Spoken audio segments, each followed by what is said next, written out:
कल गांव गया था मेरे दादा स्वजीरो मुनुआ सिंह जी ने सन 1952 ई 0 में यह भव्य भवन बनवाया था।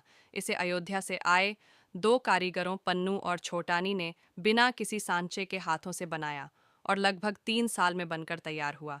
ऐसा पिताजी सहित गांव के बुजुर्ग बताते हैं। इस घर में पिताजी सहित उनके 5 भाइयों और एक बहन अर्थात हमारी बुआ जी का बचपन व्यतीत हुआ। वर्षा, शीत, आंधी और धूप सहते सहते इस घर ने 73 बसंत देखे। अपने यौवन में मातहतों और नौकर चाकरों से भरा, यह अपने प्राचीन शानो शौकत के लिए प्रसिद्ध था। रथनुमा एक गाड़ी, एक घोड़ा गाड़ी तांगा आवागमन के लिए प्रयुक्त होता था। बड़े ताऊ और एक चाचा प्रशासनिक सेवा में आए विलायत गए और गांव से उनका नाता न के बराबर रहा। छोटे चाचा लखनऊ बस गए। गांव में रह गए एक चाचा और पिताजी। समय के साथ घर की मरम्मत तो होती रही, पर इसके प्राचीन वैभव की मरम्मत न हो सकी।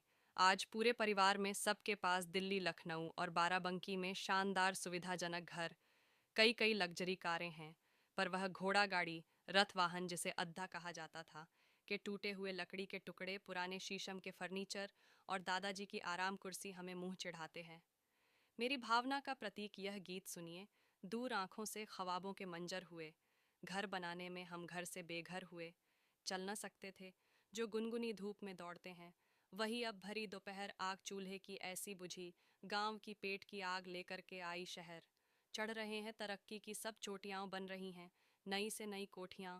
भूख मर जाती है, देख पकवान भी याद आती हैं। अम्मा की जब रोटियां दूर तक ले तो आई है पक्की सड़क, दिल से जाती नहीं।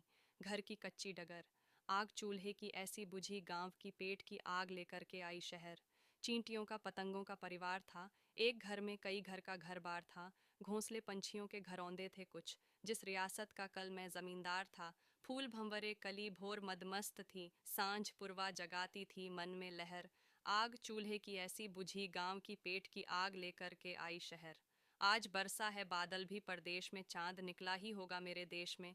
कोई चूनर उड़ा कर हवाओं में यूं कह रहा होगा मुझसे ये संदेश में, लौट आओ पिया प्यारे परदेशिया, सेज नागिन डसे चढ़ रहा है झर। आग चूल्हे की ऐसी बुझी, गांव की पेट की आग लेकर के आई शहर। Our top fans, Priyanshu Gajendra,